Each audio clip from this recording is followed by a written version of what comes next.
राधे राधे। राधे राधे महाराज जी। महाराज जी, हमें पता है कि पिछले जन्म के कर्मों के हिसाब से हमें अगले जन्म के सुख दुख प्राप्त होते हैं, किंतु जो आत्मा दुखी होती है वो उस स्थिति में अच्छे कर्म कैसे करेगी? अच्छे कर्म सही पूछो तो जब हमें दुख मिलता है तो हमारा दिमाग सही होता है।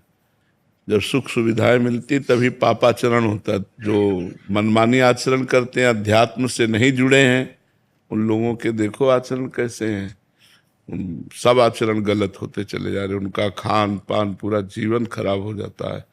तो दुख में तो भगवान का कृपा प्रसाद मानना चाहिए और अच्छे आचरण ही करने चाहिए।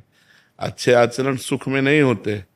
देखो अभिमान में फूले घूम रहे लोग, उनकी बातचीत सुनो तो अभिमान भरी बातचीत है, राग द्वेष है, बहुत परेशानियां हैं।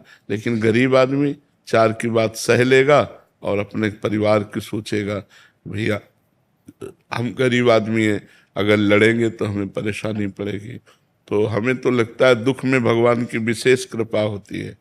दुख में अच्छे आचरण, दुख में भगवान का भजन, विपत्ति में भगवान की शरणागति, ये सब सुविधा है। लेकिन धन संपत्ति और भोग ऐश्वर्य विलासिता सुख में सब असुविधा है, सब भ्रष्ट होने के आचरण होते हैं। देखो ना कैसे कैसे आचरण संसार में हो रहे हैं।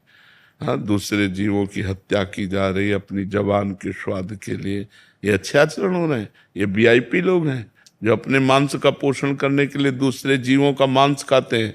पता चलेगा जब इनको कर्मों का फल भोग मिलेगा।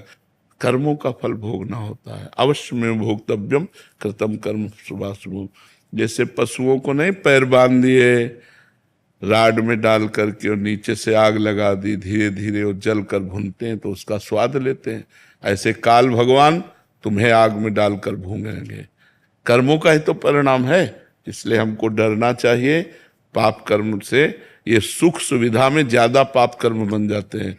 जो दुख में होते हैं, विपत्ति में होते हैं, उनसे पाप नहीं बनते, वो सावधान हो जाएंगे।